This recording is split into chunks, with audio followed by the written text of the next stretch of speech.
രാജ്യം സ്വാതന്ത്ര്യം നേടിയാൽ എന്താണ് സംഭവിക്കേണ്ടത്? ഭരണാധികാരികൾ മാറണം, നിയമങ്ങൾ മാറണം, അധികാരത്തിന്റെ കേന്ദ്രങ്ങൾ ജനങ്ങളിലേക്ക് എത്തണം. പക്ഷെ ഇന്ത്യയിൽ അങ്ങനെ സംഭവിച്ചിട്ടുണ്ടോ? അല്ലെങ്കിൽ ബ്രിട്ടീഷുകാർ പോയ ശേഷം അവരുടെ സ്ഥാനത്ത് ചില ഇന്ത്യൻ വരേണ്യവർഗ്ഗങ്ങൾ കയറിയിരിക്കുകയായിരുന്നു? ഇന്ന് ഡൽഹിയുടെ ഏറ്റവും വിലപിടിപ്പുള്ള ഭൂമികളെ ചുറ്റിപ്പറ്റിയുള്ള നിയമ പോരാട്ടം ഉയർത്തുന്ന ഏറ്റവും വലിയ ചോദ്യമാണിത്. കാരണം ഈ ഭൂമികൾ വെറും റിയൽ എസ്റ്റേറ്റ് അല്ല, കോളനി വാഴ്ചയുടെ അവസാന അടയാളങ്ങളാണ്.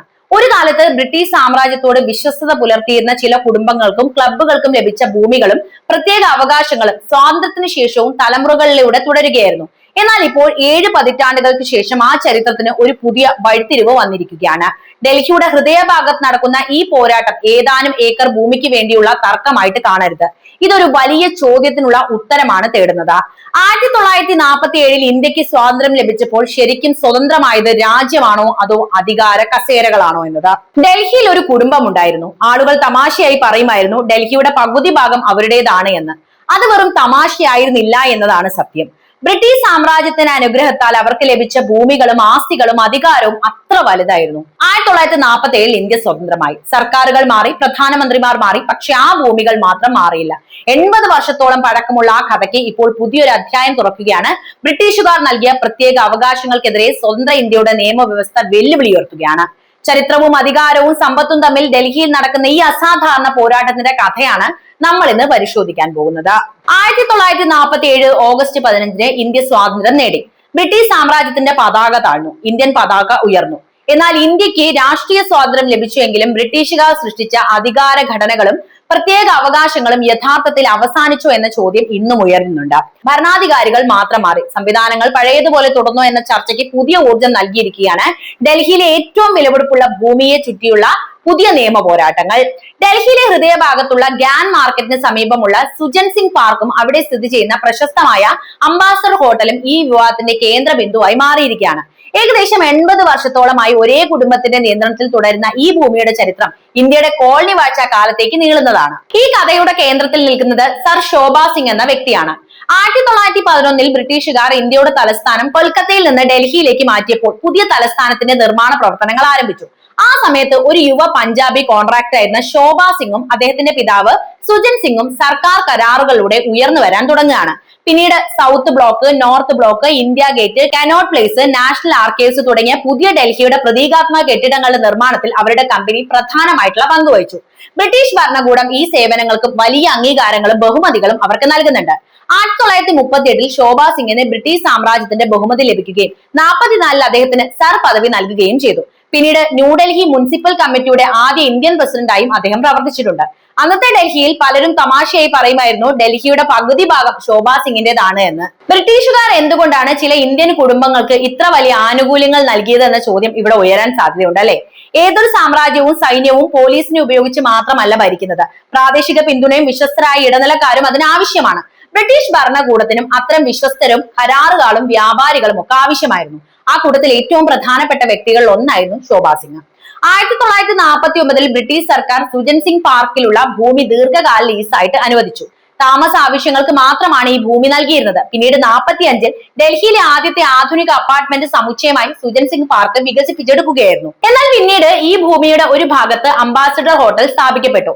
ഇതോടെയാണ് പ്രശ്നങ്ങൾ ആരംഭിക്കുന്നത്. കാരണം ഭൂമി അനുവദിച്ചത് ലീസ് വ്യവസ്ഥ പ്രകാരം ഇത് താമസ ആവശ്യങ്ങൾക്ക് മാത്രമുള്ളതായിരുന്നു. എന്നാൽ പിന്നീട് വാണിജ്യ ആവശ്യങ്ങൾക്ക് ഉപയോഗിച്ചു എന്നാണ് സർക്കാരിന്റെ വാദം. 1947 ഇന്ത്യ സ്വാതന്ത്ര്യം നേടിയെങ്കിലും ബ്രിട്ടീഷ് ഭരണകാലത്ത് രൂപപ്പെട്ട പല ഘടനകളും പഴയതുപോലെ തന്നെയാണ് തുടർന്നത്. അധികാരം മാറിയെങ്കിലും സംവിധാനം മാറിയില്ല എന്നാണ് വിമർശകർ പറയുന്നത്. ബ്രിട്ടീഷുകാർ തങ്ങളുടെ വിശ്വസ്തർക്ക് നൽകിയ ഭൂമികളും ക്ലബ്ബുകളും പ്രത്യേക അവകാശങ്ങളും സ്വതന്ത്ര ഇന്ത്യയിലും തുടർന്നു. Delhi Gymkhana club, polo club, റസ് ക്ലബ്ബ് തുടങ്ങിയ സ്ഥാപനങ്ങൾ അതിന്റെ ഉദാഹരണങ്ങളായിട്ട് ചൂണ്ടിക്കാണിക്കാവുന്നതാണ്. 1959 അംബാസഡർ ഹോട്ടലിന്റെ ഭൂമിയുമായി ബന്ധപ്പെട്ട തർക്കം ഔദ്യോഗികമായി ആരംഭിക്കുന്നത്. ലീസ് വ്യവസ്ഥ ലംഘിച്ചു എന്ന് ആരോപിച്ച് സർക്കാർ നടപടിയെടുത്തു. 1960 ഭൂമി തിരിച്ചുപിടിക്കാൻ സർക്കാർ ശ്രമിച്ചുവെങ്കിലും കേസ് കോടതിയിലെത്തി. തുടർന്ന് 7 പതിറ്റാണ്ടിലേറെ നീണ്ടുനിന്ന നിയമ പോരാട്ടം ആരംഭിച്ചു. സർക്കാരുകൾ മാറി വന്നു, പ്രധാനമന്ത്രിമാർ മാറി, രാഷ്ട്രീയ സാഹചര്യങ്ങൾ മാറി. എന്നാൽ കേസ് തുടർന്നുകൊണ്ടേയിരുന്നു. 2009 ഒരു താഴ്ന്ന കോടതി ശോഭാ സിംഗ് കുടുംബത്തിന്റെ കമ്പനിക്ക് അനുകൂലമായി വിധി പ്രസ്താവിക്കുകയും ഭൂമി സ്ഥിര ലീസായി നൽകാമെന്ന് ശുപാർശ ചെയ്യുകയും ചെയ്യുന്നുണ്ട്. ഇതോടെ വിഷയം അവസാനിച്ചതായിട്ടാണ് പലരും കരുതുന്നത്. എന്നാൽ അങ്ങനെയായിരുന്നില്ല കാര്യങ്ങൾ. 2026 സംഭവ വികാസങ്ങൾ പുതിയ വഴിത്തിരിവെത്തി. ജൂൺ 9 അപ്പീൽ കോടതി 2009 വിധി റദ്ദാക്കി. June 11 land and development office ഒഴിപ്പിക്കൽ നോട്ടീസ് പുറപ്പെടുവിച്ചു. ജൂൺ 17 കമ്പനി ഡൽഹി ഹൈക്കോടതിയെ സമീപിച്ചുവെങ്കിലും കോടതി ഉടൻ സ്റ്റേ അനുവദിച്ചില്ല. കേസ് പിന്നീട് ജൂലൈ 23 മാറ്റി. ഇതോടെ 75 വർഷത്തിലേറെ പഴക്കമുള്ള ഭൂമി വിവാദം വീണ്ടും ദേശീയ ചർച്ചയായിട്ടാണ് മാറുന്നത്. ഈ നടപടി അംബാസഡർ ഹോട്ടലിൽ മാത്രം ഒതുങ്ങിയിട്ടില്ല കേട്ടോ. ഡൽഹി ജിങ്കാന ക്ലബിനെതിരെ നടപടി ആരംഭിച്ചു. 27.3 ഏക്കർ ഭൂമിയുള്ള ഈ ക്ലബിന് 2026 ഒഴിപ്പിക്കൽ നോട്ടീസ് ലഭിച്ചു. 15 ഏക്കറിലധികം വരുന്ന ജയ്പൂർ പോളോ ഗ്രൗണ്ടിന്റെ നിയന്ത്രണം സർക്കാർ നേരിട്ട് ഏറ്റെടുത്തു. 84 ഏക്കറിലധികം വിസ്തൃതിയുള്ള ഡൽഹി റേസ് ക്ലബിനെതിരെ നിയമ നടപടികൾ പുരോഗമിക്കുകയാണ്. ഇതോടെ ഒരു വലിയ ചോദ്യം വീണ്ടും ഉയർന്നു. ഇന്ത്യ യഥാർത്ഥത്തിൽ കോളനി വാഴ്ചയുടെ അവസാന അവശിഷ്ടങ്ങൾ നീക്കം ചെയ്യാനുള്ള ശ്രമത്തിലാണോ എന്ന്. ഇത് പറയുമ്പോൾ നമുക്കും അങ്ങനെ തന്നെയല്ലേ തോന്നുന്നത്. വിമർശകർ പറയുന്നത് മറ്റൊന്നാണ്. പതിറ്റാണ്ടുകളായി നിലനിന്നിരുന്ന സ്ഥാപനങ്ങളെ പെട്ടെന്ന് ലക്ഷ്യമിടുന്നത് രാഷ്ട്രീയ ഉദ്ദേശങ്ങളാണ് എന്നും മറ്റൊരു വാദവും ശക്തമാണ്.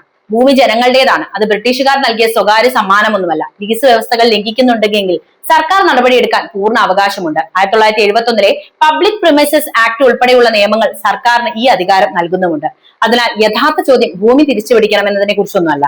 ബ്രിട്ടീഷ് ഭരണകാലത്ത് ചില കുടുംബങ്ങൾക്കും ക്ലബ്ബുകൾക്കും ലഭിച്ച പ്രത്യേക അവകാശങ്ങൾ ഇന്നും തുടരണോ എന്നതാണ്. പലതും അവസാനിപ്പിച്ച ചരിത്രം ഇന്ത്യയിലുണ്ടല്ലോ, അപ്പോൾ ഇതും അവസാനിപ്പിക്കട്ടെ എന്നും പറയാം. ഇന്ന് ഡൽഹിയിൽ നടക്കുന്ന ഈ നിയമ പോരാട്ടം ഒരു ഹോട്ടലിന്റെയോ ഒരു കുടുംബത്തിന്റെയോ കഥ മാത്രമല്ല. അത് ഇന്ത്യയുടെ ചരിത്രത്തെയും സ്വാതന്ത്ര്യാനന്തര രാഷ്ട്രീയത്തെയും ഭരണഘടനാപരമായ സമത്വത്തെയും കുറിച്ചുള്ള ഒരു വലിയ ചോദ്യങ്ങളുടെ ഉത്തരം തേടുകയാണ്. 1947 അധികാരം മാറി, പക്ഷെ സംവിധാനം മാറിയോ? കോളനി വാഴ്ചയുടെ അവസാന അടയാളങ്ങൾ പോലും ഇല്ലാതാക്കാൻ ഇന്ത്യ തയ്യാറാണോ? അതോ ചില പ്രത്യേക അവകാശങ്ങൾ പുതിയ ഇന്ത്യയിലും തുടരണമോ?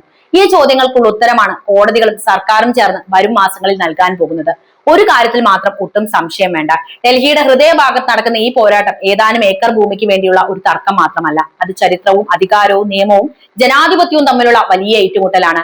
ആ ഏറ്റുമുട്ടലിന്റെ ഫലം ഇന്ത്യൻ കോളനി വാഴ്ചയുടെ പാരമ്പര്യത്തെ എങ്ങനെ കാണുന്നു എന്നതിന്റെ ഒരു നിർണായക സൂചനയായിട്ട് തന്നെ ചരിത്രത്തിൽ രേഖപ്പെടുത്തപ്പെടും. അപ്പോൾ എന്താണ് ഈ വിഷയത്തിൽ നിങ്ങൾക്ക് പറയാനുള്ളതെന്ന് കമന്റ് രേഖപ്പെടുത്തുമല്ലോ. വീഡിയോ ഇഷ്ടമാവുകയാണെങ്കിൽ ലൈക്ക് ചെയ്യാനും ഷെയർ ചെയ്യാനും ചാനൽ ഒന്ന് സബ്സ്ക്രൈബ് ചെയ്യാനും ശ്രദ്ധിക്കണേ.